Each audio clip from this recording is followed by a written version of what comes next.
Good morning and welcome to the regular meeting of the Planning and Zoning Commission. Today's date is Wednesday, January 11th, 2023. This meeting will now come to order. We'll begin with a moment of silence.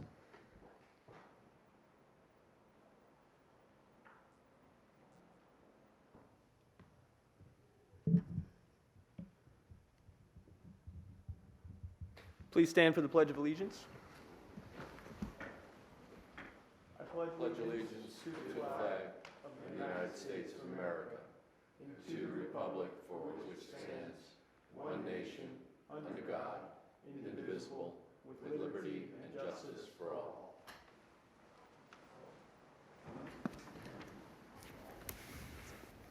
Madam City Clerk, will you please call the roll? Yes, Chair. Apking. Here. Benny. Here. Marker. Here. O'Connor. Here. Summers. Here. York. Here. Fioretti. Here. Schwartz. 8 present. Thank you. Next item on the agenda is item 5, approval of minutes. A copy of the December 7th, 2022 minutes were included in your backup material for review. Is there any discussion? Can I have a motion to... Motion to approve. Motion to approve the December 7th, 2022 meeting minutes as presented. Motion made by Commissioner O'Connor, second by Commissioner Summers. Madam City Clerk, will you call the roll? Apking. Yes. Benny. Marker. Aye. O'Connor. Aye. Summers. Aye. York. Aye. Fioretti. All ayes, motion carried. Thank you. Next item on the agenda is item 7A, ordinance 3-23. Does staff have the presentation? I do, Commissioner. We'll turn over to staff.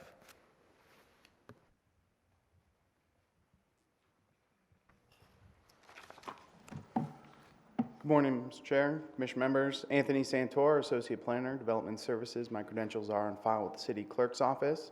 I'm bringing forward to you today Ordinance 0323, which is also Flume 2225. This is a City of Cape Coral initiated small land use amendment.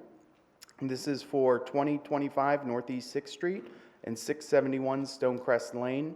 These two parcels are located along Northeast 6th Street and just south of Pondella Drive.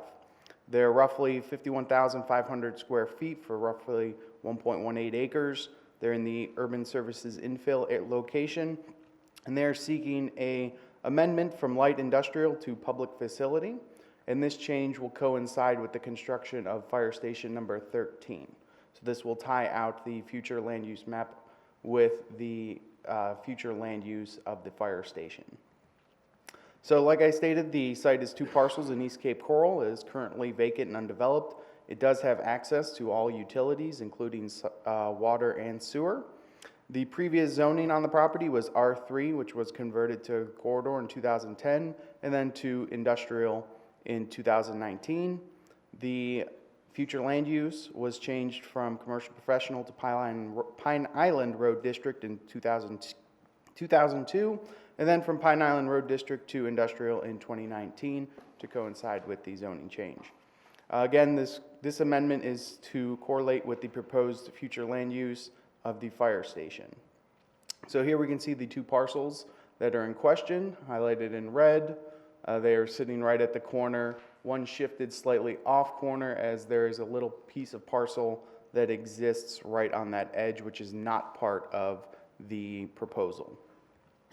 Here we can see the existing future land use map. All the objects in gray are dark gray, are the light industrial. And here you can see what we're proposing is to change that light industrial to public facilities, again, to tie out with the fire station. So now, analyzing this through the requirements of the Land Development Code, we examined whether the proposed future land use is consistent with the goals, policies, and future land use designations of the comprehensive plan. It is consistent, and we'll see a little bit of those consistencies a little later on. We also examined whether the proposed amendment protects the health, safety, and welfare of the community, which it does, lowering service times to the surrounding area and providing a vital service to the community for the protection of existing and future development. We also analyzed whether the proposed amendment and all consistent zoning districts and underlying permitted uses are compatible with the physical and environmental features of the site. They are. The site itself is rectilinear, it is fairly flat, and the land use designation, public facilities, does allow all residual zoning districts to occur within it. We also examined whether the range of zoning districts and all allowed uses in those districts are compatible with the surrounding use in terms of suitability, density, and that changes will not result in negative impacts to the community for traffic which could not be mitigated. The amendment is consistent with that criteria as stated before. Public facilities allows for any zoning district within it to occur. The density that is being sought on the property is not outside the bounds of what is existing and current, either to the north and east and west, which is light industrial, or to the south, which is multifamily, which are medium densities. We also examined whether the site is capable of accommodating all uses, whether by right or otherwise, considering existing or planned infrastructure. The proposed amendment is consistent. The site was developed for industrial. We are seeking the development of the fire station, which is a little bit less intensive of a use than a full 1 FAR development of industrial use on the site. And then the other factors determined appropriate by commission and council, which you will speak to yourselves. We also examined through the comprehensive plan, Chapter 1, Capital Improvement Elements Goal. We found that the proposal is consistent with the goal of Chapter 1, which is to undertake all necessary actions to ensure that adequate public facilities and services are provided in a manner which protects public and private investment in existing facilities. Obviously, the development of a new fire station, this is right in line with that goal. We also examined Chapter 4, Policy 1.5, which is the regulations adopted and implemented consistent with the comprehensive plan based on and consistent with the standards for use and densities as described for the future land use classifications tables. As stated before, all zoning districts are permissible within the public facilities land use classification, which is consistent with the table outlined in Chapter 4, Policy 1.15. We also analyzed the city impact of the existing and the proposed development. Here we can see the existing industrial on the left and the proposed public facilities on the right. You can notice there's no change to the dwelling, the population, or the students, as there are no permanent residents being proposed. The water consumption and sewer consumption is generally a little less. Obviously, with a fire station, it is on the high side for water and sewer consumption, given the nature of the use itself. And then on the solid waste portion of it, it is drastically reduced, going from what could be a commercial or a industrial development to the fire station itself. And then we see the trips are relatively the same, fluctuating towards a maximum of estimated 20 p.m. peak trips and 20 a.m. trips for the proposed fire station. This was also analyzed by the Fire and Police Department for city impact. The fire department is currently serving this through Fire Station number 5. Obviously, when Fire Station 13 comes online, it will be served by Fire Station 13 at that time. The future development for fire is expected to generate less than 15 calls annually, with minor impacts and no negative effects on fire service delivery for obvious reasons. This is proposed to have a large positive impact on the service delivery to the northeast sections of the city. And for the police impact, the property is currently served by Police Patrol Zone North District Zone 1.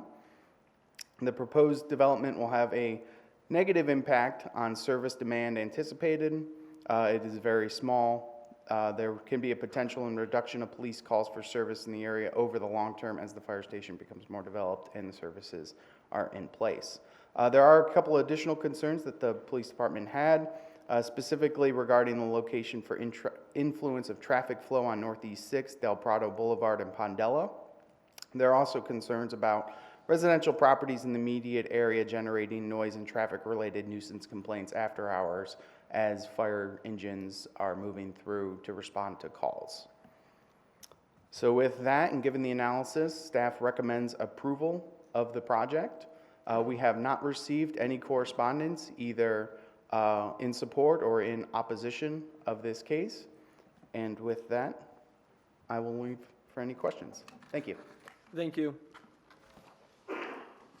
I would now like to open this hearing to the public. Any members of the audience wishing to speak can direct themselves to the far podium and state their full name for the record. Seeing none, I'll close citizens' input. Open to commissioners. Vice Chair O'Connor. Yeah, I have a question regarding that small parcel, I guess to the west of the ordinance parcels. Is that privately owned or? I believe it is privately owned. I'm not 100% sure, but I do know it is not part of what we are seeking. I do believe it is privately owned.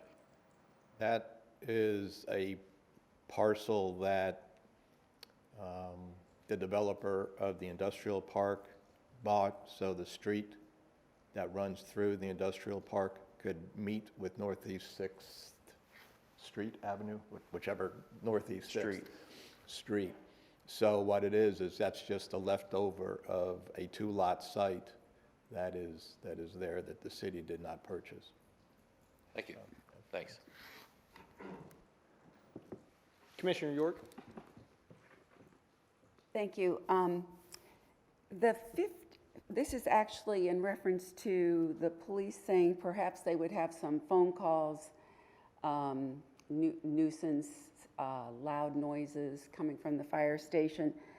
The 15 calls that you talked about a year, is that calls because there's a fire? Correct. That's what Those you are meant? those are service calls that the fire department would be responding to, or directly in regards to the fire station itself. That's what I figured. That's not a lot when you consider an entire year. And secondly, I know from personal experience that having a fire station closer to your home actually will help with, usually will help, I can't say always, with your property insurance. So I just wanted to throw that out there. Thank you. Thank you. Any other discussion from the members? Do we have a motion? I make a motion to approve ordinance 3-23. Second. Motion to approve ordinance 3-23 as presented. Motion made by Commissioner O'Connor and second by, I believe, Commissioner Benny. Is that correct? By Commissioner Benny. Madam City Clerk, will you please call the roll? Apking, Aye. Benny. Marker, Aye. O'Connor, Aye. Summers. York. Aye. Fioretti. All ayes, motion carried. Thank you. Next item on the agenda is item 7B, ordinance 5-23. Does staff have a presentation? Yes, staff does. We'll turn it over to staff for the presentation.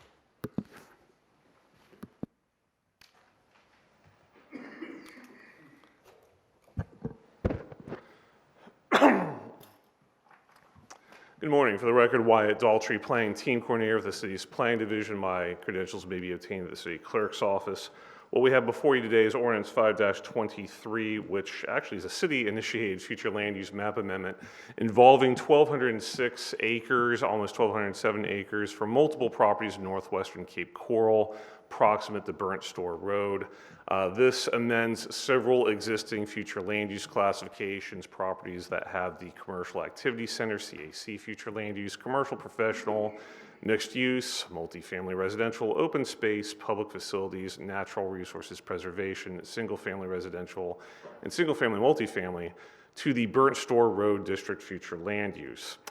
The area in question is in northwestern Cape Coral, as you can see, roughly from Van Buren, the intersection of Van Buren Parkway and Burnt Store Road, north nearly to the city limits. This map shows an aerial of the subject properties. We're nearly up to our border with the county. We declined to include some preservation properties simply because they're under Lee County 2020 ownership. But the area in the light blue here, overlaid on the aerial, are the properties in question. This is from the north heading south. And this goes south roughly to the intersection again of Van Buren Parkway and Burnt Store Road. You'll notice that most of the properties here, and this was by design, are larger tracts of land. We opted to not include platted properties where possible. There are a row of platted properties that are right on Burnt Store Road, just south of the Tranquility Lakes development site and north of Calusa Parkway. We couldn't avoid that. With that exception, we've been looking at platted tracts. Okay, this is the land use of the subject property. Here you see the array of different land uses on the left. That's the current and future land use. As you can see, these properties on the main have frontage on Burnt Store Road. The map on the right with the sort of diagonal purple hatching are the proposed properties for the Burnt Store Road district. Heading south, this continues down again to that intersection of Van Buren Parkway and Burnt Store Road. You will note that some of the properties, many of the properties, particularly on these maps shown here, and I'll point them out here, are city-owned, so the city does have a stake in this, and that there's some properties that were purchased through the Tiemann 481 property purchase, I believe back in 2011.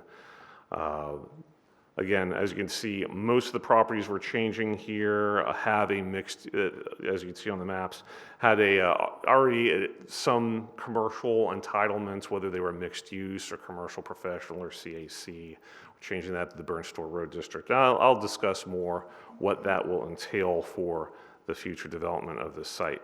So some background and some history. This has been identified as a future economic corridor for Northwest Cape Coral. As we are aware, Burnt Store Road is a principal arterial highway with access out of the city, connects to I-75 in Charlotte County. It's a county roadway, so it has county jurisdiction. North of Van Buren Parkway, the roadway is adjacent to, particularly for Cape Coral standards, to large unplatted tracts, which is rare, particularly as you imagine, as you know, areas south of Pine Island Road, it's nearly completely platted. This part of Cape Coral is probably the largest array of unplatted tracts in Cape Coral, so that does provide some opportunities for commercial development. The purpose of the Burnt Store Road District is to promote mixed use, commercial, professional, industrial development on Burnt Store Road. There may be a question about the industrial development. We don't do much in the way of fabrication in Cape Coral. That's not really been the history for Cape Coral. We're anticipating generally like warehousing, Amazon distribution centers, things of that nature. If we do get some fabrication, that'd be fine. We are working on zoning districts right now where we're implementing major buffering standards for those Burnt Store Road properties that are adjacent to residential properties. On the off chance that we do get industrial uses, we'll ensure that they are properly buffered so that they do not have impacts, deleterious impacts on residential. Regarding existing residential in this corridor, and there's not much of that because we made we purposefully excluded large residential areas from this district. Any existing residential is to remain conforming. It's not their fault that they built a house. We don't want to penalize them for having built a house. So that being said, no new standalone residential of any type, be it single family or multifamily, is permitted in this district.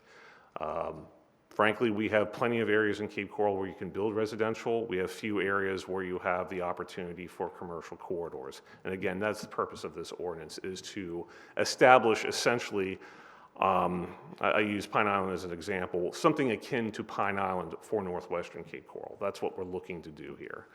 Certain developments, such as self-storage facilities, are prohibited in this district as well as standalone residential. Burnt Store Road District was adopted into the comprehensive plan recently through Ordinance 12-22, and this process is really step 2 of a 4-part process to what I call setting the table to provide for a new development scheme for this area. The first was to adopt this in our comprehensive plan, which we did and which Council had adopted back in December of last year. This step is establishing the future land use on our future land use maps and again, continuing that process. The next steps include creation of zoning districts for this area and then the mapping of those zoning districts for this area. These are separate ordinances. They will require separate adoption hearings held by council. They will involve separate noticing of residents. Certainly the rezones will require, as with the land use, 500-foot notices to affected properties and for people who live within 500 feet of affected properties. So again, second of 4 steps to go through this process. We hope to complete this process sometime in the spring of this year. So again, this is, I should also say at this point, there are no development plans that we're reviewing regarding this. It's way too early for that. So just want to get ahead of any questions or perhaps any rumors of maybe a Publix is coming, maybe, some industrial park. We're not there yet. Again, we're just setting the table. We're trying to provide, again, the tools in place so that development like that could occur in the future. Utilities is going to be a pretty big step, though, and we don't have much in the way of utilities out there.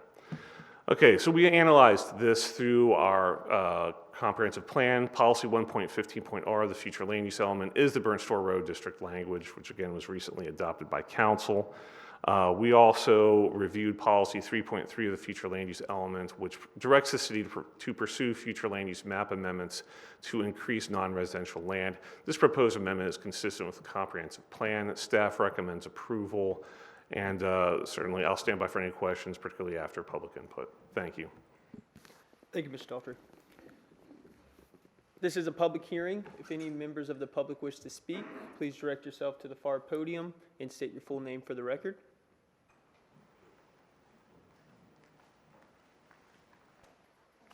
Far podium, ma'am.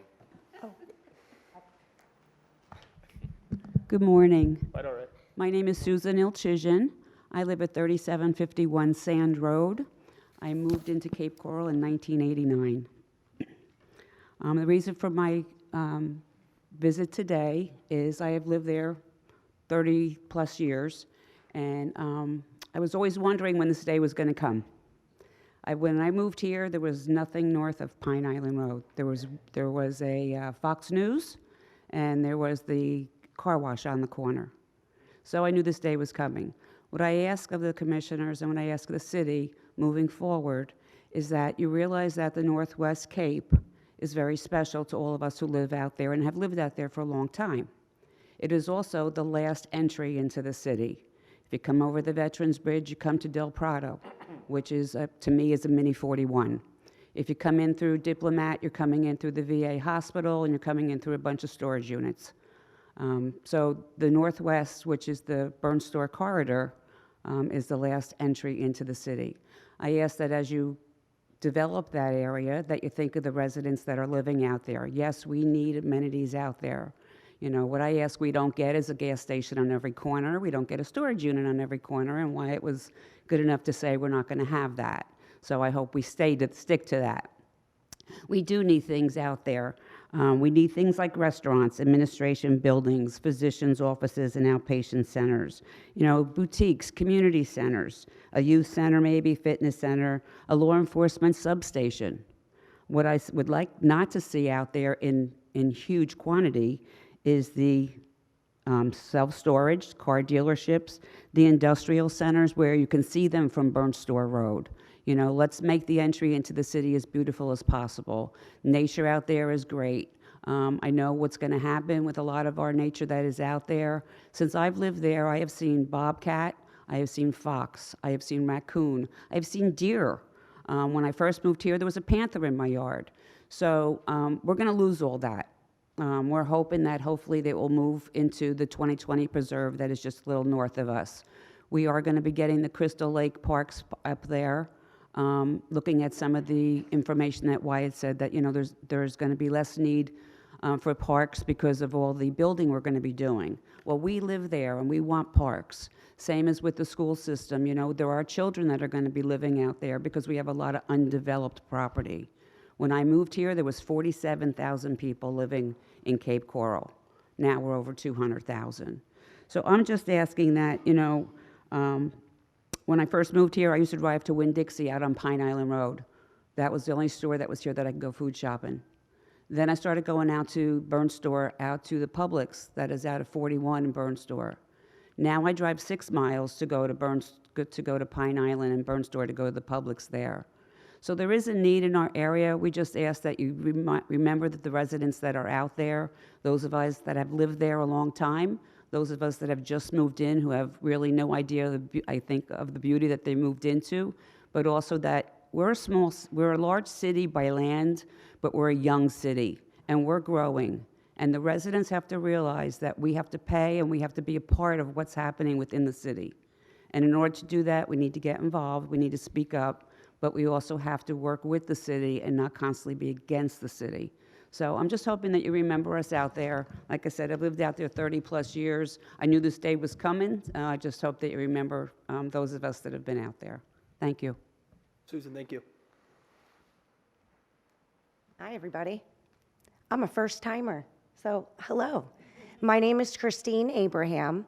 I have lived on Van Buren and Northwest 28th Avenue for 17 years.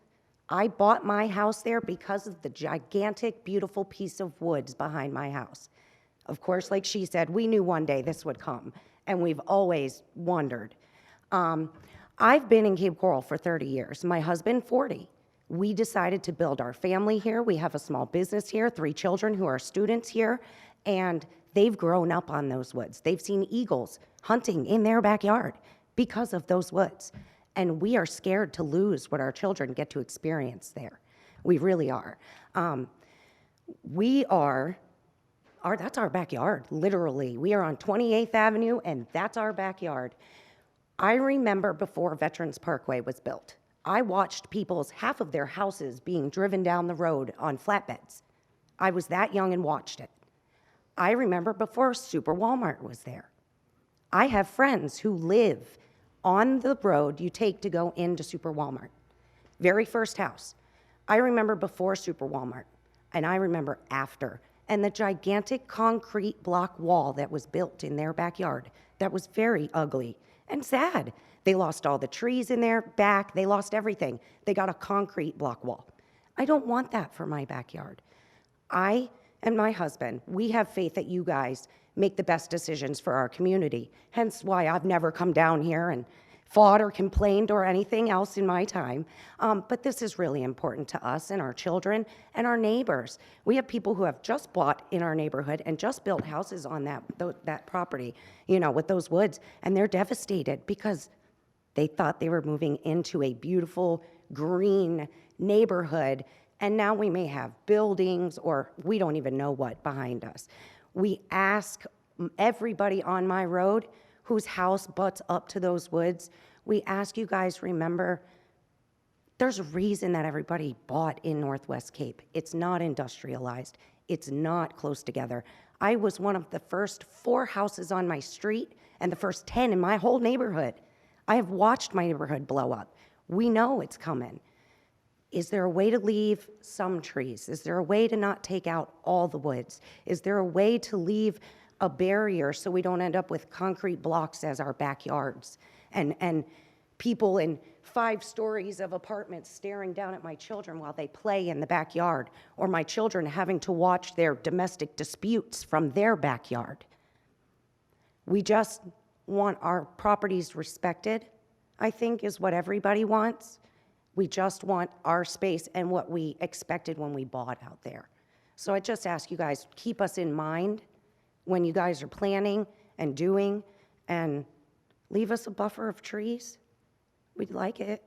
We like watching the eagles. We don't want to lose them or everything else. Like that gentleman said, it's one of the only places in Cape Coral that is still like that. And there's a reason we all bought out there. It's that. Thank you guys very much. Christine, thank you. Hi, Council, Commissioners. My name is Lori House. I'm with Cape Coral Friends of Wildlife. We're the only environmental conservation group in Cape Coral. We're a 500-member group. And one of the things that we're very concerned about regarding this ordinance is, and I heard Mr. Daltrey say, and as this person in front of me just said, This is the largest area of undeveloped land, a swath of land in Cape Coral.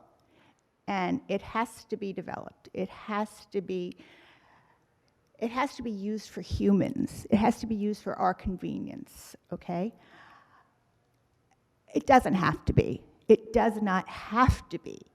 There are multiple endangered species in there. There are multiple animals like the bald eagle that is not endangered. However, are you aware that Cape Coral, the city of Cape Coral, has the most restrictive, protective bald eagle ordinance in the country?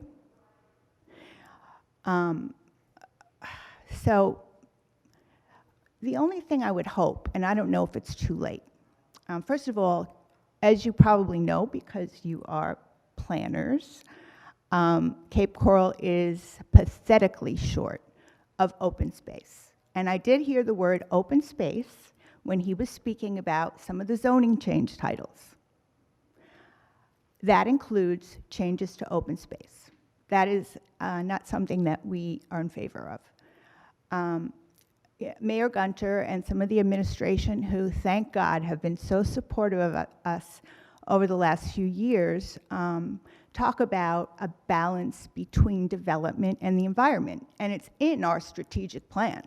If you read the environmental piece of our strategic plan, you would take a look at it side by side with what's planned for this Burn Store corridor, and you would say, no, this does not work together. This is not going to happen like this. So, and another thing, when you were considering all the properties and the zoning surrounding this area, I don't know if anyone was aware of the fact that Cape Coral Wildlife Trust, we are a trust acquiring land for endangered species. This area abuts right up to our properties with endangered species on them. These endangered species travel from our properties to these large swaths of woods.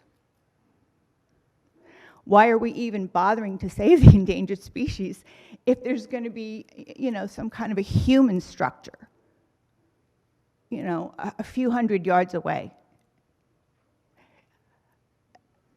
Okay, I'm passionate about it. My 500-member organization is passionate about it, and I know not everyone is.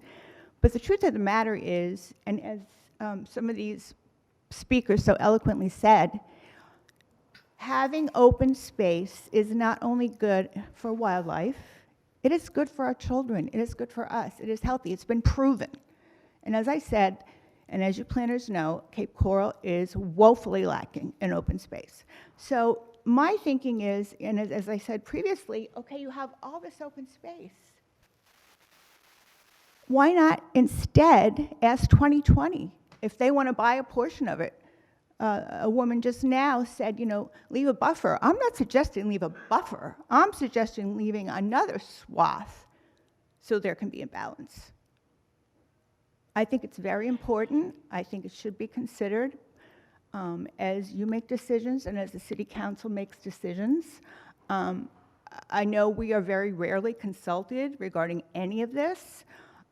However, we've been here for 21 years, and now we have 500 members, and so that's a little concerning, because we have the knowledge that everyone needs.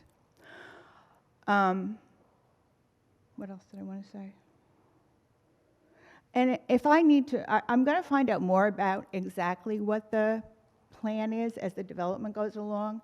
I know Mr. Daltrey said that it's not going to happen right away. It's going to be over a period of time, and I understand that there are some needs for fire, police, restaurants. But I just want it to be reasonable. There can never be a balance between human development and nature that's equitable. But if you can do anything, or the city can do anything, to at least give wildlife a chance and give the residents a chance to be healthier and happier as Cape Coral moves forward. Everyone's not just moving here for the weather and for boating. It's becoming an ecotourism site. People come from all over the world to see our burrowing owls, all over the world. We're very unique. So I respectfully ask that you take these concerns to the council, or whomever you will speak to about this. I hope I've educated you regarding some of what we do and some of what Cape Coral Friends of Wildlife's concerns are, and I thank you for your time. Thank you, Lori. Hi, my name is Diane McGinnis. I have a couple questions. Can I ask questions? No, you can't ask questions directly to the council here, but we can respond to them while we're talking about our discussion, which will come later. So can I mention them now and then you? They certainly mention Okay. any comments, and we can discuss them during member discussion. All right. So I'm within that 500-foot setback, and you guys are developing like over 1,200 acres. Why couldn't you just make sure there's at least a 500-foot setback for all properties where it's possible? Because I understand, there's so much land, and I just don't understand why I wouldn't even be here today because I wouldn't even know about this meeting if you guys had just kept the buffer there, the setback there. So, I think everybody would like at least, the 500 foot, and obviously some people want more. So that was one thing. I just don't understand why you just don't give us all 500 minimally.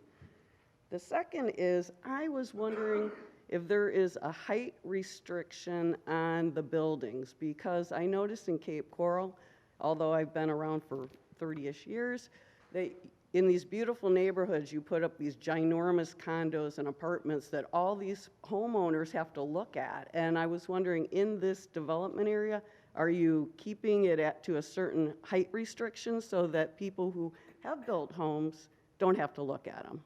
And so the other concern I have is driving down Burnt Store in a rainstorm. It literally was flooded from a rainstorm. I'm worried about this development because there won't be wetlands for the water to be absorbed in, that there will be so much more flooding and it won't be mitigated because we won't have the wetlands anymore. I lived in Cedar Rapids. There was a 32-foot flood. We had to demolish 1,300 homes in order to keep wetlands so that when there is flooding, there's a place for the water to go.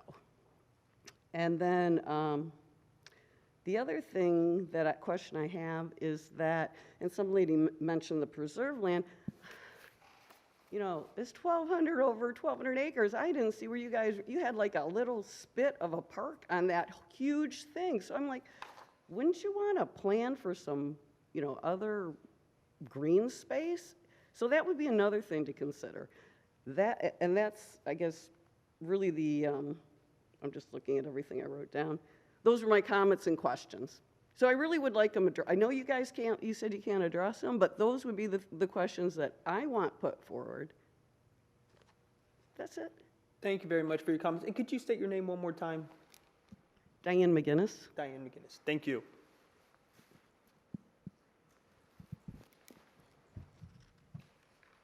Good morning, Council. Thank you for the opportunity to speak.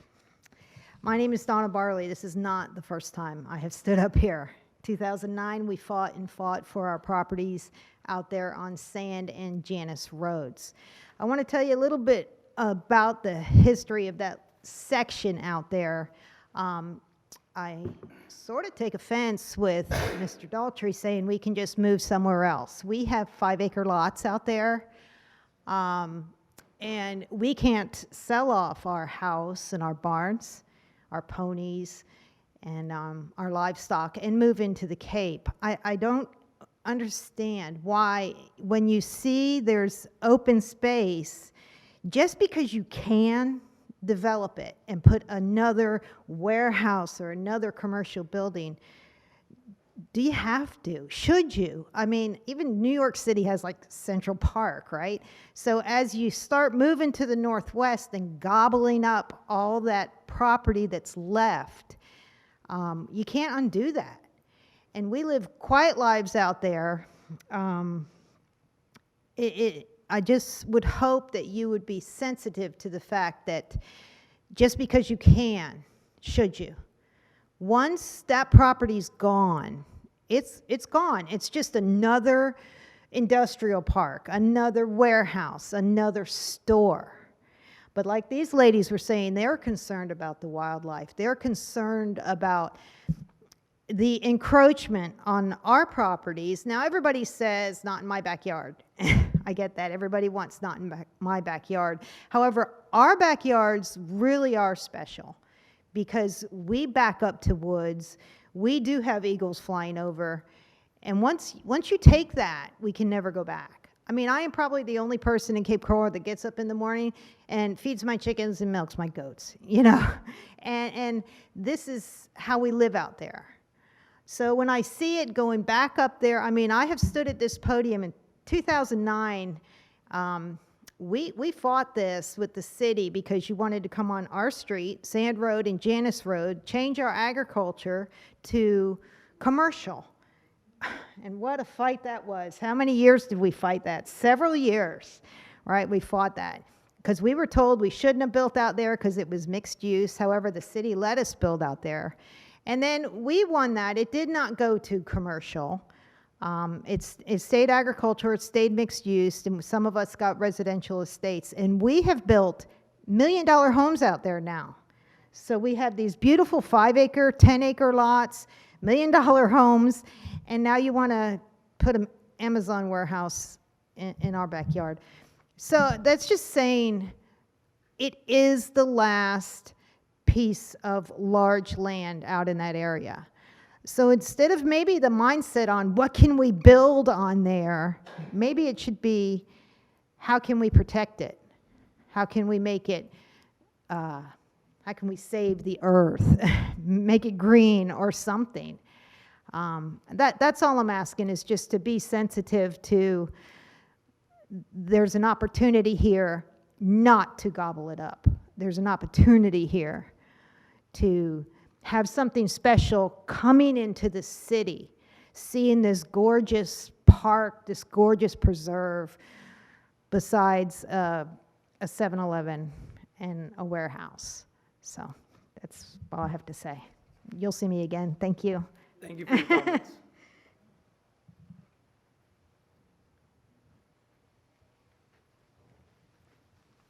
Hi there. My name is Sarah Raring. I live in the Kismet Lakes development, and I just wanted to reiterate a couple of the points, and I apologize, I have a cold, so hard to listen to. A couple of the things that I've heard today I resonate with. We moved out there after 2 years of living in Cape Coral, very thoughtful about where we moved, the quiet, the peacefulness. We moved here from Minneapolis area. So we're very used to that. And I can resonate with the eagles. We see many of them before the hurricane. They were right across from our house. They feed out of the lake across from us. So it's disappointing to hear potential industrial. We don't know. I understand that. The noise, what you're going to push out. And I think the other thing that's a little bothersome to me is that we did go to a meeting, I'm not sure if I'm going to use the right terminology, we're fairly new, but in July for the Northwest Corridor. There's a Northwest Association or something like that. They had a meeting at the library, and they talked about how they're going to protect Burnt Store Road so that it would look more like 41 down by Bonita, where it has the nice buffers, the parking, those kinds of things. But it doesn't sound like you're planning on doing that up in this area. There's a lot of development houses going up there, and you know, we happen to have a half-acre lot. We paid for it. Our taxes are going to pay for that. Our taxes are putting money back into all these things that we should all have choices on, right? So I'm very concerned about it coming so close in, taking away that area. The other thing that I'm concerned about is with the hurricane. We were very fortunate. That preserve across the street from us filled up to the top with water. If you make changes to that, what is going to happen with the water flow? Many of us just got put into flood maps on that side, and now we have increased costs for that. I'm very concerned about having water in my house because that thing was full to the brim, and we all know weather is changing around here. So I just wanted to point out a couple of those things. I'm really concerned about warehousing, the noise, the traffic flow. It's awful already, and that's just gonna change the whole feel. I also resonate with, just because you have the land, There's plenty of land in Cape Coral to develop, already zoned for those types of things. We don't want another Pine Island Road up by us. That's why we moved up there. Thank you. Thank you.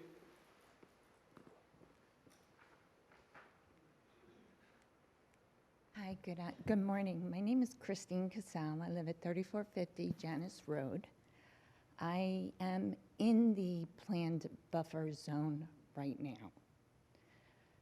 When Cape Coral built Veterans Highway, I saw many homes moved.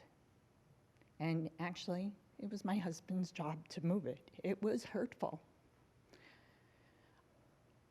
With the plan in question, are they coming in and taking my $1 million home and moving it on me? Are they moving my animals? I can't get that anywhere in the Cape. There is no spot left. Please consider giving us our land properly. What we chose to do is our choice. It is not our choice to have somebody else take it away. We did that for a reason, for our families, for growth, for beauty. And we deserve that. Now, on the other hand, I don't feel the Bernstore corridor can handle any commercial traffic. It could barely handle what's there now. It's very disappointing to see items like this come to fruition. But I understand there is development that is needed. But we are requesting that we keep some sort of beautification plan in the mix so we do get what we paid for. That's all I'd like to say, and I'd like to thank you for your time. Christine, thank you.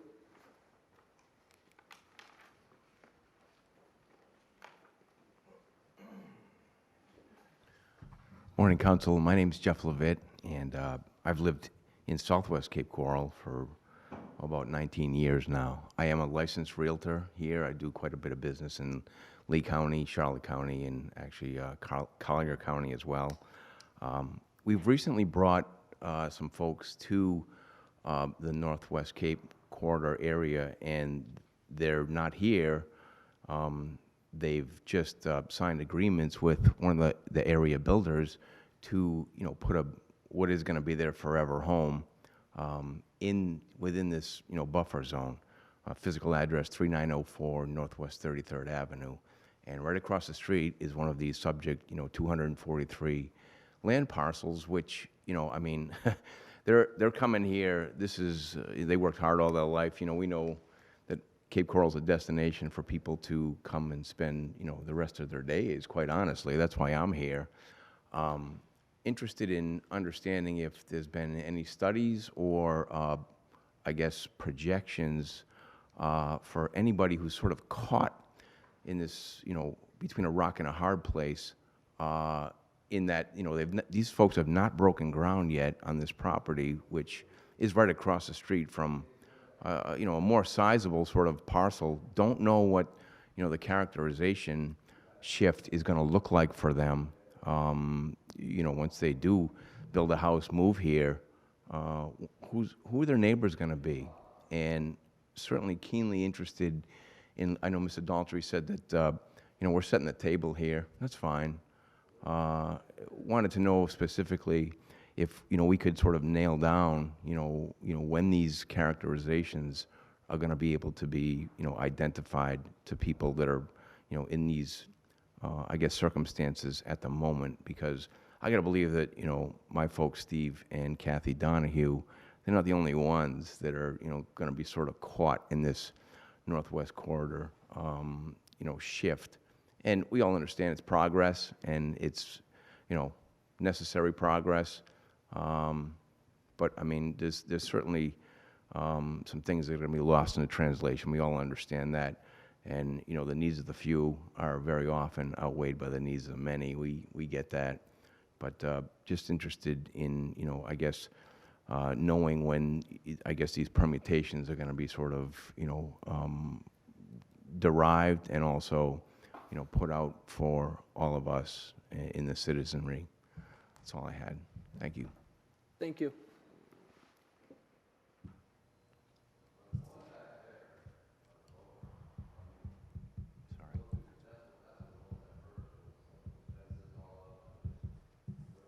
Thank you. Morning, y'all. My name is Stephen Green. I've lived in Cape Coral my whole life. I was born in '85 here. I grew up and remember when the city decided to pass building the midpoint and everything.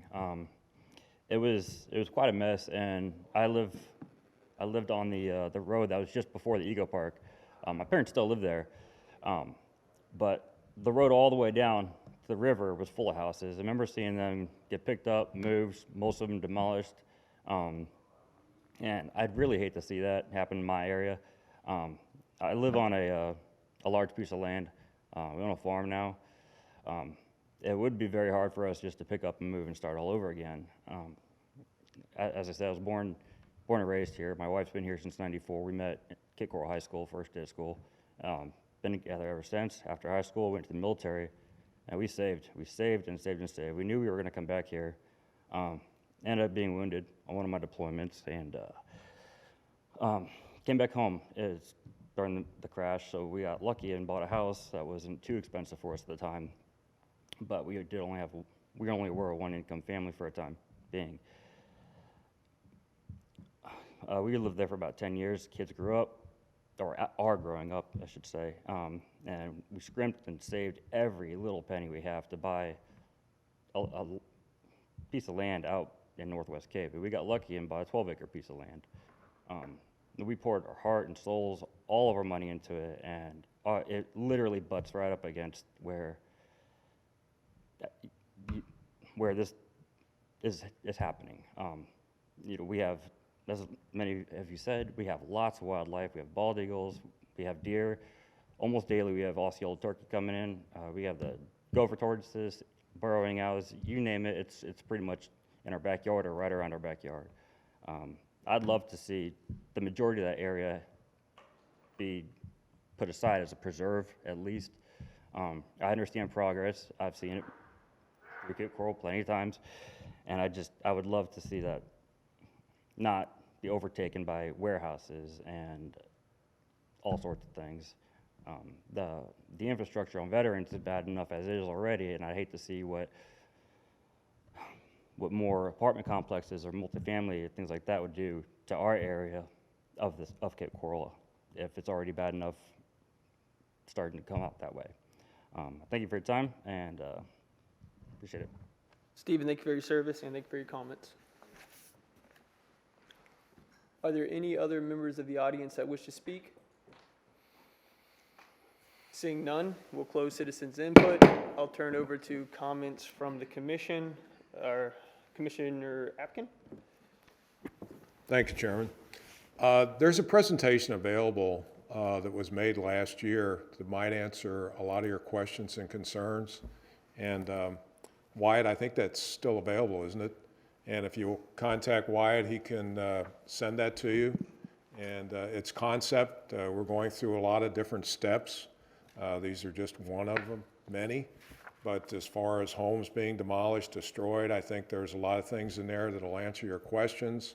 The aesthetics, what they came up with was something unique for Cape Coral.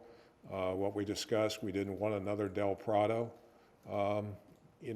looking like that. And specifically, as a commission, and we talked with council, to get something that we could all live with. There's going to be development. People are still coming here to Cape Coral. We've got a lot of land that's going to be developed, but we're being conscious to address the concerns of the citizens. And I think there's still a lot of steps to go before this is totally done. So we appreciate everyone's input and concerns. And like I said, the presentation that's available through Wyatt can answer a lot of your questions. But there's a lot of things that are still yet to be done. Thank you.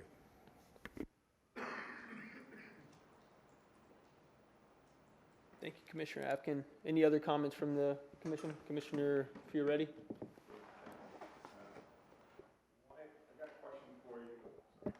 Question for you regarding probably one of the more, one of the more concerning questions comments from the residents, from the public, was regarding existing homes that are in the area that's being rezoned. And you mentioned that anything pre-existing would remain and there wouldn't be any issue. Could you expand on that, please? Certainly, and I'll discuss that and expand. Yes, earlier in my presentation, I mentioned that existing residential is conforming, and what that means in plain English is that normally if you had a structure that had a change, say to commercial, well, commercial doesn't allow residential. So it's referred to as legal nonconforming. It can continue to be used as a house, but one day it'll go away and be replaced by retail or an office, or if it burns down, then it can't rebuild as a house. That's nonconforming. Because we're saying that the existing residential be treated as conforming, that house or residential on that property can continue to be used as residential for as long as the property owner wants to, and subsequent property owners would want to use it as residential. So that's a big deal. So no, we're not looking to demolish your house if your property or your house happens to be in this land use change. If your house isn't in this land use change, and I heard about a property on Janus, which I'd have to double check here, but I'm pretty certain that the only properties on Janus we are changing are those that have frontage on Burnstore, same with Sand Road. So if you're, and I believe those are already zoned commercial properties, I believe I know the one between the two roads is vacant. If you're adjacent to the land use, we're not touching your house. You received a notice from us, if you're within 500 feet, you received notice from us because it's our standard operating procedure to let neighbors and people nearby these land use changes know what's happening, but it's not directly affecting you because we're not changing what you can do with your property.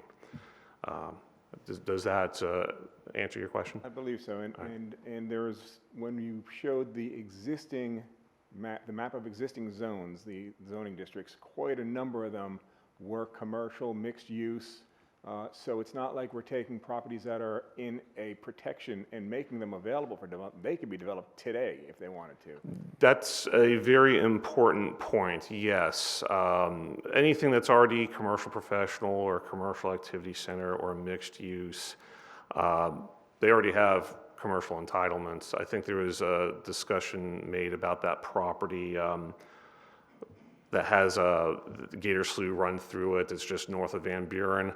That's already commercial. It's been commercial of one variation or another for 15 years. Property owner just hasn't done anything with it yet. So one of the things we wanted to do here was, let me just take a step back. Why we are doing this is to provide a single district with single unified development standards, which we'll discuss at the zoning stage. We're not discussing through the land use stage. I was there for that July meeting. I spoke at that July meeting.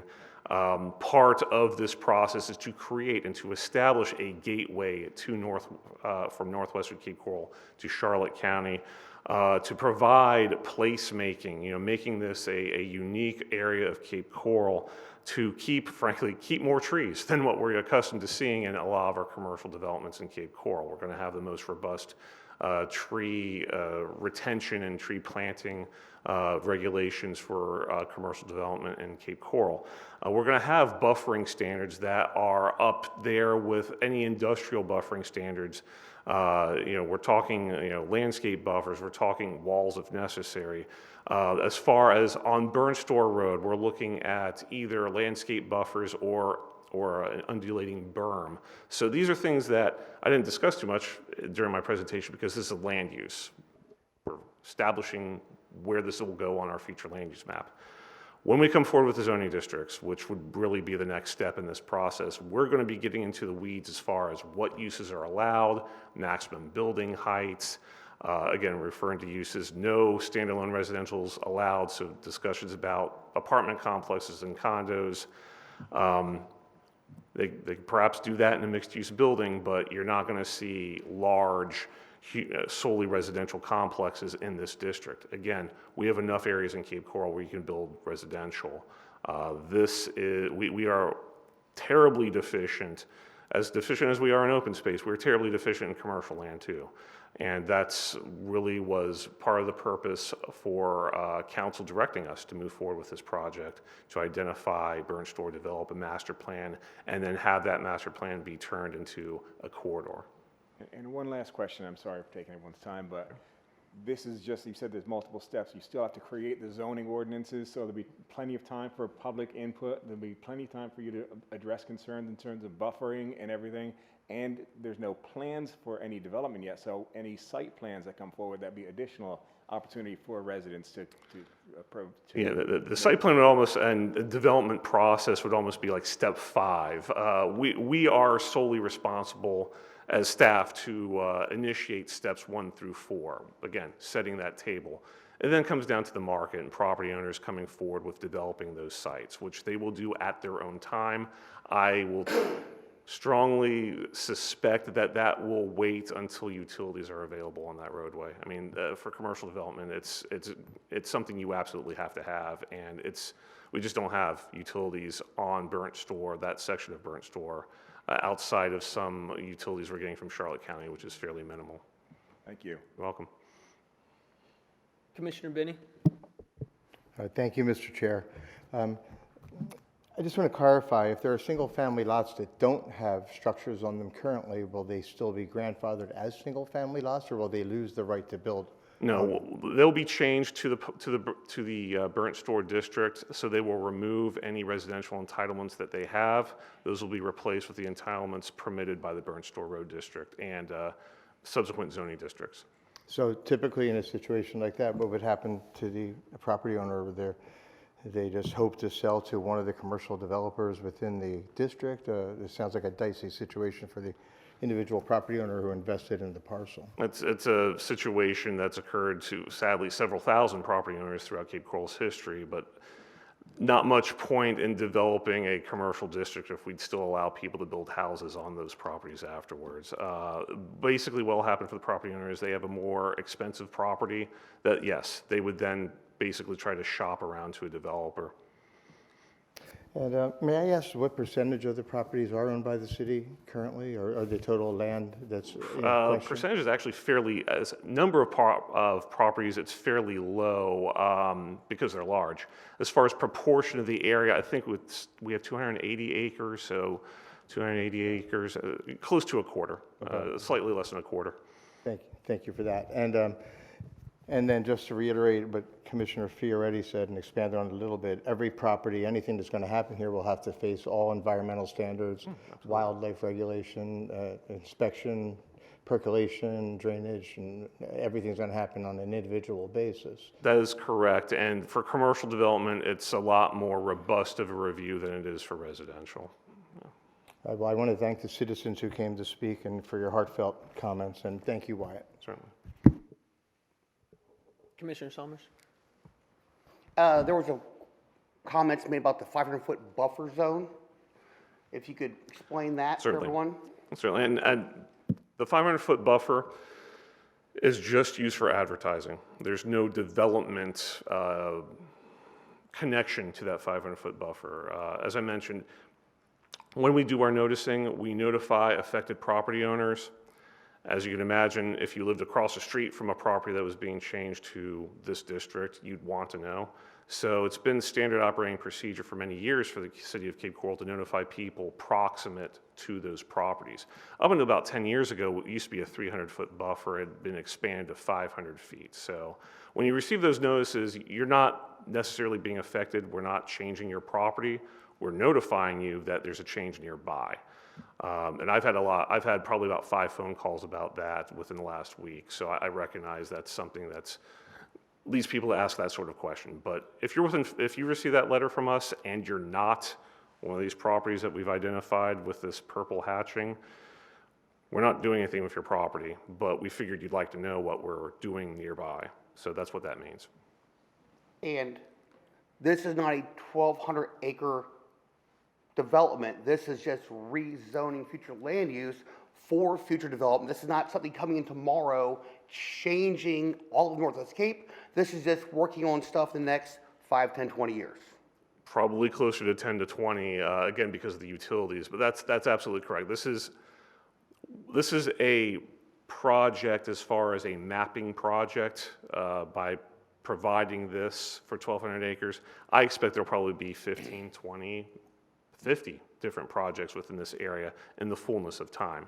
But again, that's going to be dependent on what the property owner is going to do. It's going to be dependent on when utilities become available. It'll be dependent on larger economic conditions. Are we in a recession? Are we in a boom period? Things of that nature. Burnt Store Road is widening.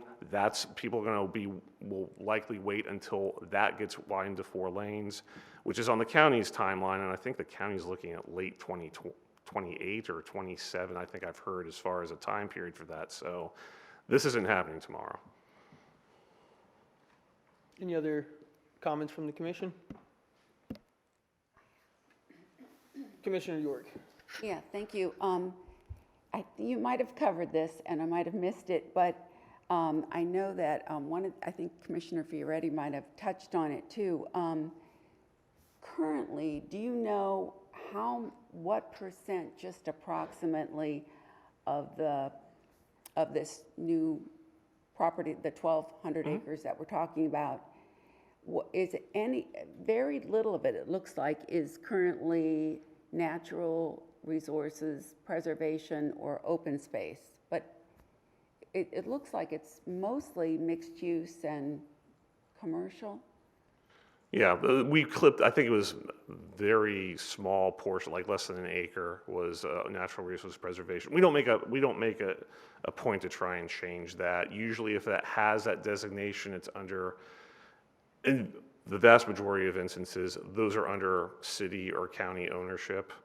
We do have some privately owned areas that are natural resource preservation. I think it's attached, actually I see it here, and it's on this map. It's attached to this former borrow pit, the former Neslin mine.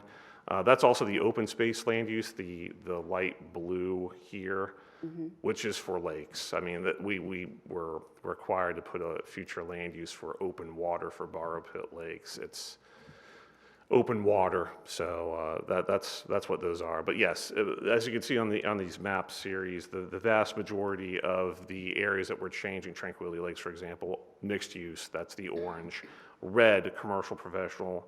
The lavender color, commercial activity center, that's on this map on the left. So it's very little is being changed from a residential or other land use classifications. And you probably know more about this and could explain it better than I can, but part of the problem historically with Cape Coral has been that it was all residential without any forethought about what would be set aside for necessary, like, for example, think about gasoline. When we've had a hurricane come through, you have to have some gas stations available to you, and people generally want food available to them where they can go and buy it. So when commercial things started coming in, they just randomly were placed without any, if you don't have a future plan. So explain, if you can, as I'm trying to do, but I'm not doing a good job of it, that I think part of the reason behind having this corridor is so that when things come in, there is forethought about this needs to be open space and this needs to remain a preserve, or actually it isn't a preserve now, it just happens to be nothing built there. Right, and the fact that I think residents of Cape Coral should understand is at build out, we're looking at a population of near 400,000 people. We're at about 210 now, so we're slightly halfway through that number. If you've been to Southern Cape Coral, you know it's fairly well built out, so that's not where the remaining 190,000 people are going. They're going to Northern Cape Coral. So we're going to need things like economic corridors on Burnt Store Road to basically provide goods and services to the people who eventually live there in the upcoming decades. This build out isn't going to happen tomorrow either. We're probably looking at 2070 until that happens, though I've heard EOLI says it'll be 11 years. That, of course, was before interest rates jacked up to the high rates that they're at now. So I think that's going to have some impact on that timing. But that's one of the issues that we've had in Cape Coral since its establishment is we, as we know, it's a pre-platted community, all 99% residential, and the commercial's been following up. And every time the commercial is placed, it impacts existing residences. You can't get around that. The best we can do is provide development standards that do not, unduly impact the existing residential. That's why we have things like landscape buffering. That's why we have things like, orienting those developments towards the roadways and not towards the existing residential. That's why we have these development standards. So that's just something I think residents of Cape Coral should be cognizant of, is that we're booming, and it's not going to stop. Absent any major cataclysm, nothing's going to really stop that. So just be prepared. We've got another 190,000 people coming, and it'll take decades to absorb that. But they're coming to northern Cape Coral in the main. So, yeah. Thank you. Any other comments? Well, I want to thank everybody for coming out today, and the thoughtful public comment on this I think was great, and will work in crafting this new future land use map and kind of take a lot of those considerations into mind. Thank you, Wyatt, for explaining it and answering. I think you've answered most of the questions that were brought up during the public comment portion. If you could run us through one more time. So we're in step 2. This is the future land use map amendment portion of this process. Right. If you could, just for everybody else in the room, because I think that they're going to be along for the ride and want to know what the next steps are. If you could run through that one more time Absolutely. for us, that'd be fantastic. My pleasure. So this is the land use component of this change, and that actually involves state review. It's going to take a couple months for this particular component of the process to go through its course. The next step is the creation of the zoning district, and currently staff is in conversation with our city attorney's office. We're meeting weekly, more or less, to basically create the specifics of what's allowed in the zoning districts that would be in the Burnt Store area. That includes uses, that includes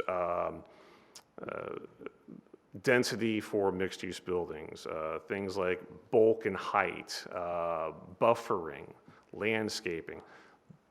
That's a process that we will be bringing to council, I believe, next month. That's what we're shooting for, is we're going to bring that forward, hopefully next month. That goes through its own ordinance process, just as this is going through its own ordinance process. Because it's a change to our land development code, it's not on properties per se. That's the rezone. So you won't get a 500-foot notice, but I do have an email list for people regarding Burnt Store matters regarding this effort that came out of that July meeting. I'll be standing by after this meeting. If anyone wants to be on that email list, I'll certainly put you on it so that I'll be notifying you as these ordinances are coming forward to council.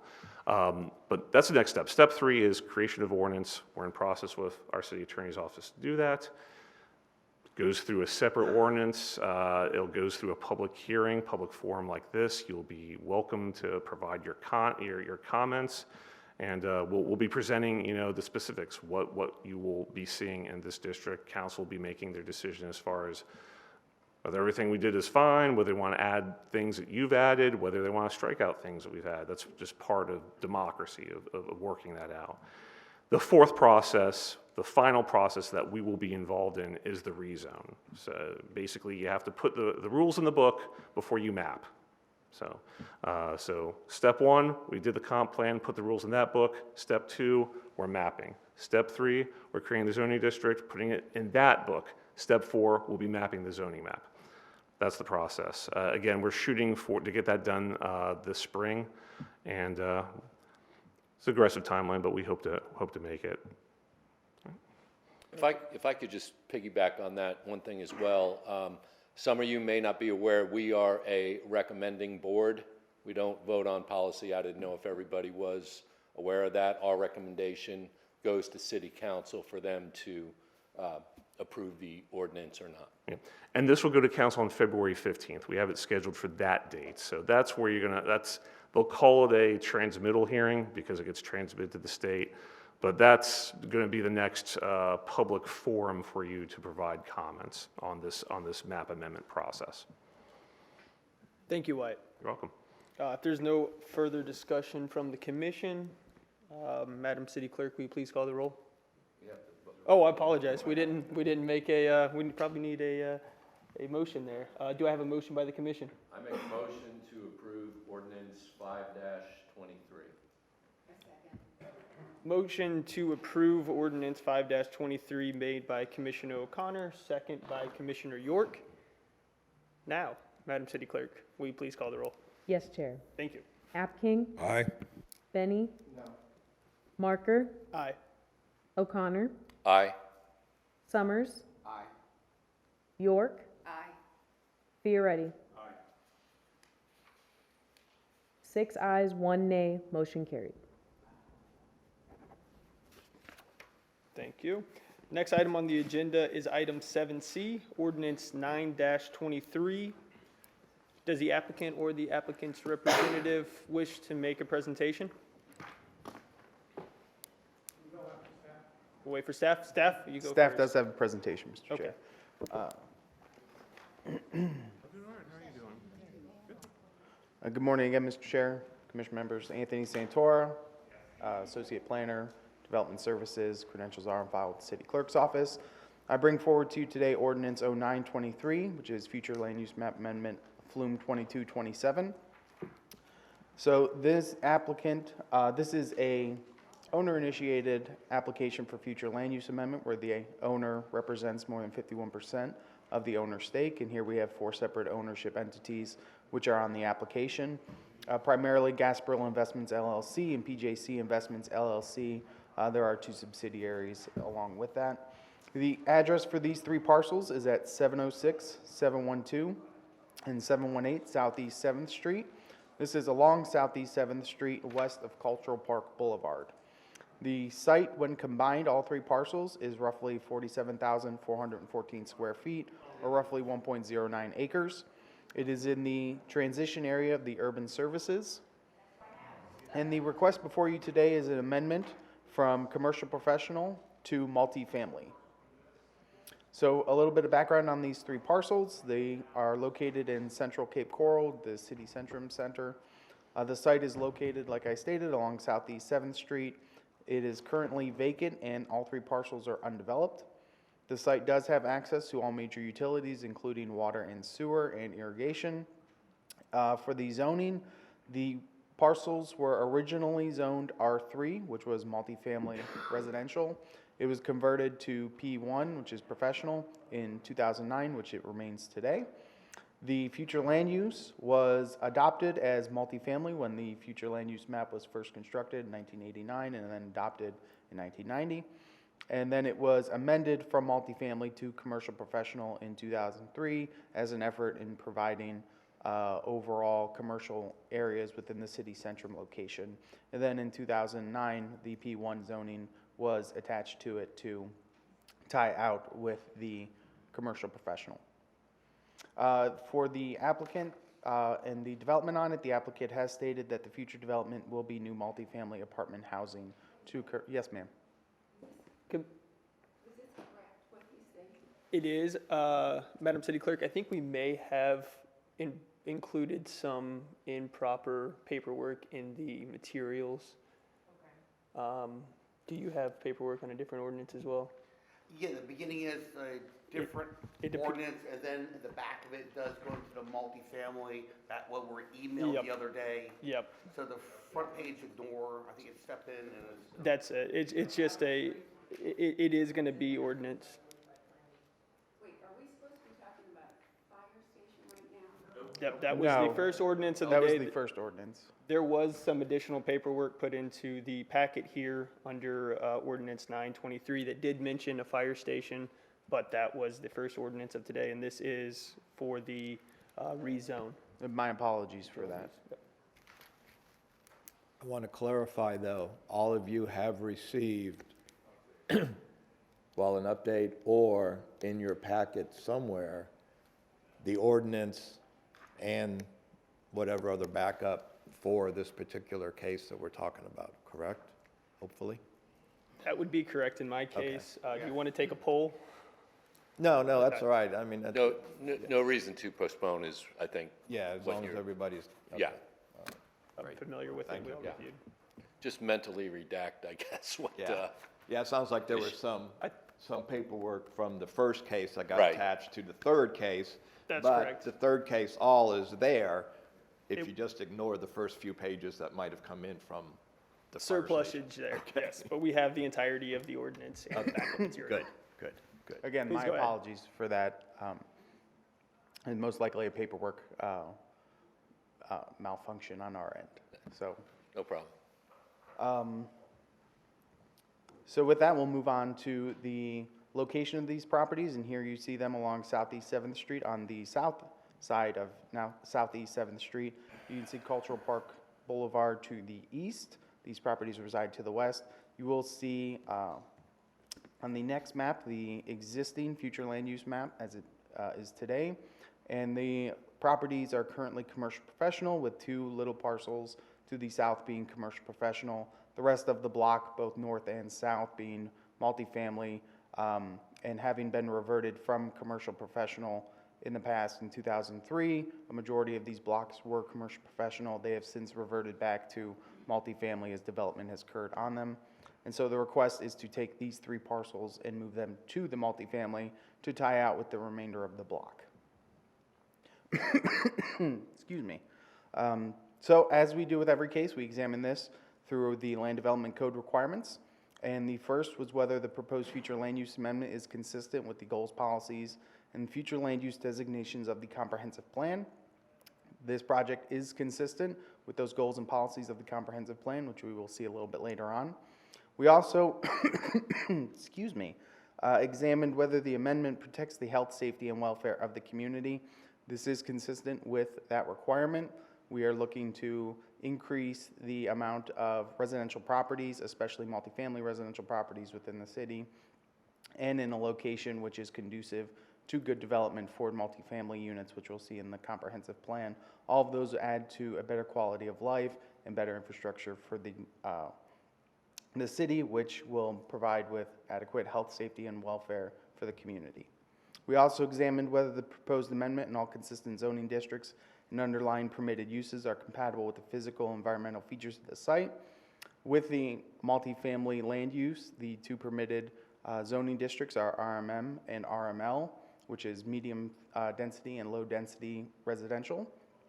Both are consistent and applicable to this, given the combined size of the properties. The RMM might not be the most conducive to the location, given the characteristics of the site, but it is still applicable. And given the surrounding locations, I believe most of them are zoned RML, which is low density and currently built out with low density residential, which this site could support and be consistent with the characteristics of the site. So it is consistent with that criteria. We also examined the range of zoning districts, and all allowed uses in those zoning districts are compatible with the surrounding in terms of land suitability and density. And that change will not result in negative impacts to the community, traffic, which could not be mitigated through development standards. This proposed amendment is consistent with that goal. As we stated, the RMM and RML are both applicable. Both are medium and low density, but have lower density requirements than the current commercial, professional, and professional use, which is 1 FAR for the entirety of the site. Typically, we don't see that type of build out, but it is applicable for calculation purposes, which we'll see a little bit later for city impact. And so it has to be determined that that is a higher density. These are lower density units and more applicable to the location and to the surrounding neighborhood. We also examined whether the site is capable of accommodating all uses, whether by right or otherwise. Excuse me. We examined it and determined that the proposed amendment is consistent with this criteria, being part of city centrum and in the transition location with all 3 utilities. The location was developed with the intent of providing multifamily units originally, and then further developed to provide commercial professional services. Obviously, the return to multifamily is, like I stated previously, a lower density, and the site could support that. It already contains the stormwater management items such as basoning and retentioning, 2 overflows, which then go to the canals. Those are already in place and has utilities already provided. And then there's other factors which are deemed appropriate by the Commission and Council, which you will speak to yourselves. We also examined the comprehensive plan and found that this project is consistent with the goals of Chapter 3, which is to provide good quality housing and safe, clean neighborhoods, offering a broad choice of options in both terms of single multifamily and tenure. The proposed RMM and RML, with the RML probably being the most appropriate at this location, does allow both single-family and multifamily development. Now, the applicant has stated that the intent is to do multifamily development here, which there is a lacking need for, which there is a great need for, being a lacking use currently within the city of Cape Coral. This provides that type of diverse housing that is applicable to this, and therefore it is consistent. We also examined it through Chapter 4 Policy 1.6, which is to promote healthy communities and diverse housing stock so that all persons may have an opportunity to reside in the community. Again, the multifamily does provide the ability for flexibility of housing stock within this location and meets the requirements of the Chapter 4 Policy 1.6 and is consistent. We also examined it through Chapter 4 Policy 1.7, which is our, excuse me, which is our requirement for siting for multifamily developments. And when we examined it, what we did find was that these sites, when taken as a combination of all 3 properties, are consistent with all 4 of the guidelines for multifamily development, those being proximity to major roadways, proximity to non-residential land uses, transitioning from commercial uses to less intensive, and assemblage opportunities and adjacency to existing multifamily residential. So, meeting all 4 of those guidelines, we did feel that the project is consistent with the goals of Chapter 4 Policy 1.7. We also examined the commercial siting guidelines to determine if the existing commercial is the highest and best use. And what we found is that the site was consistent with 2 components of the guidelines, being compactness and ownership pattern, and it was inconsistent with 6 components of the guidelines, those being major intersection, adequate depth, integration, assembly, intrusion, and access. Given that criteria, the site is not a good candidate for commercial professional development when taken either individually or as a whole consolidated 3 parcels. Even if we were to look at the combination with the 2 parcels to the south, which are not in question, not having the same ownership pattern, one of those parcels is already developed with multifamily apartment units, and the other one is currently vacant. So even if we were to examine that as 5 parcels instead of just the 3, it would still not be meeting a requirement of the guidelines for the commercial siting components, and therefore it would still be a poor candidate for commercial professional development for anything other than potentially small-scale strip shopping centers, which is not something that the comprehensive plan is conducive to. We also examined it through Chapter 4 Policy 1.15B. Again, both the RML and RMM are compatible with the MF classification, which permits multifamily development by right with densities that are akin to the surrounding neighborhood and in line with what could be proposed and provided for that neighborhood. We also examined the city impacts, and again, we are taking 1 FAR for the existing commercial professional, and we can see an increase of approximately 27 dwelling units when using the highest density possible through the RMM district. The population is roughly adds 68 persons and roughly 15 students. Given the increase in population, what we do see due to the less intensive use is a reduction in water, sewer, solid waste, and trips throughout the location. And you can see compared from the left to the right. Fire and police have also provided their impact assessments for this. So for fire, the property is currently served by Fire Station Number 2, with the future development expecting to generate less than 15 calls annually. They anticipate minor impact with no negative effects on fire service delivery. Likewise, for the police department, the property is served by Police Patrol Zone Central District Zone 4. The proposed development is expected to generate less than 5% increase to recorded calls for service in Zone 4, which is the central and less than 1% citywide. The future development is expected to have minimal impact to police services for the area and for the community. So with all of that, we have received no communications either in support or in opposition of this case, and provided all of the analysis, the city planning staff recommends approval of the project as it is submitted. And with that, I will stand by for any further questions. Thank you. Thank you. Does the applicant's representative wish to speak? Morning, Mr. Chair and Commissioners. Joe Mazurk was President of BJM Consulting here on behalf of the applicant. Staff did an excellent job doing a very thorough presentation. I'm not going to rehash all of that again. I just want to set up a couple of things that I think is important to, as you consider this case and similar cases like it. I had the pleasure of working with then Mayor Kempe in making this area around City Hall, City Centrum. Was a great idea, and as a lot of great ideas, the market didn't react to it. And the market controls, as we all know here now, where things are going to go. The market never reacted to it, and this is one of the few remaining pieces that we need to clean up. The second thing I would like to say about that is that this particular piece was set aside and not changed back to multifamily back when the city changed the rest of it, because the owner at the time thought he had a potential professional use ready to go there.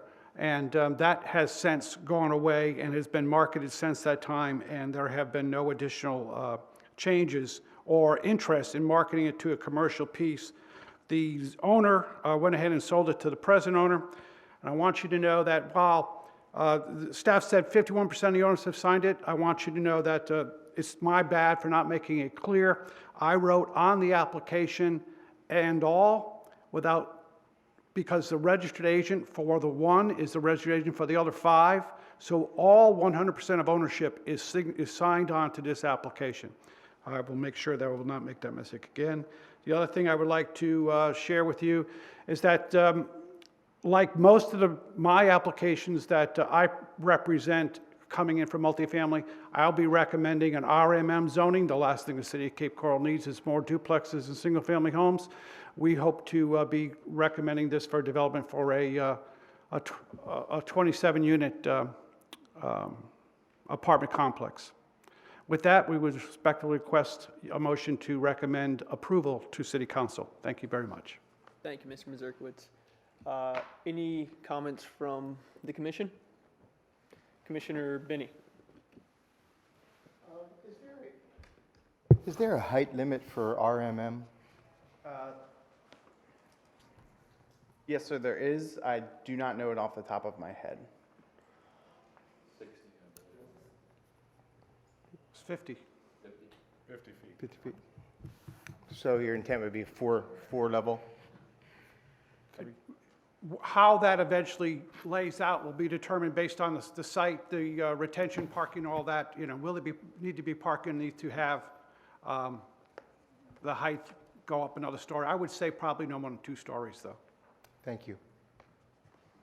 Can you open public input? I know there's nobody in the audience. Certainly, certainly. That is. Still have to say it. State for one part. Could be somebody out They're there. going out talking in the lobby. This is a public hearing. At this point, we'll open for public comment. If there's anybody from the public that wishes to speak, please direct yourself to the far podium. Seeing none, we'll close public input. We'll move the discussion back to the commission. Commissioner York. Thank you. This is for the city planner's office. So there are 3 lots that we're talking about, right? Yes, ma'am. 3 parcels, thank you. And is something built on one of them now? No, currently all 3 are vacant. If we look at the, I don't know if we can show the screen. I have the site aerial up. Okay. To the north, you'll see the 3 parcels, highlighted in blue. When we were looking at, if you go to the next, the 2 parcels just to the south at the corner are commercial professional. When I was referencing development, you'll see the parcel at the corner currently has development on it. So even if we were looking at all 5 parcels, which we typically wouldn't do, but even if we were trying to take into account the 2 additional commercial professional land use classified parcels, they would still not meet a lot of the requirements for the commercial zoning, commercial siting guidelines. What is that building? It's currently a multifamily apartment building, A multifamily apartment building. so it's an apartment building. I think it's Small 6 apartment tenants, yes. Oh. Maybe less, 4 or 5. Okay. Thank you. Any other discussion from the commission? Do we have a motion? Motion to approve. Second.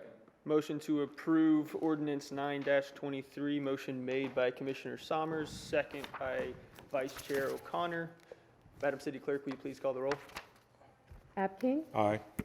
Benny, Aye. Marker, Aye. O'Connor, Aye. Summers, Aye. York, Fioretti. All ayes, motion carried. Thank you. Thank you. Next item, item 8, citizens input. This is a public meeting. If any members of the audience wish to speak at this time, please direct yourself to the far podium and state your name for the record. Seeing none, we'll close citizens input.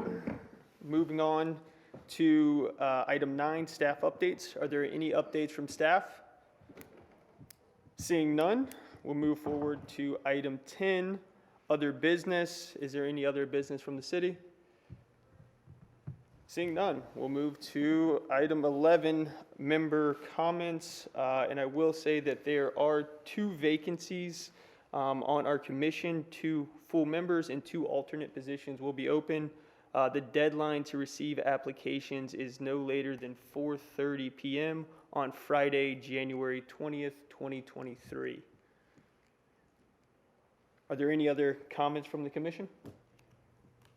Seeing none, we'll move forward. Time and date of next regular meeting for the Planning and Zoning Commission will be Wednesday, February 1st, 2023 at 9 a.m. in council chambers. Could I have a motion to adjourn? Motion to adjourn. All in favor? Aye. All opposed? This meeting is adjourned. No holdouts?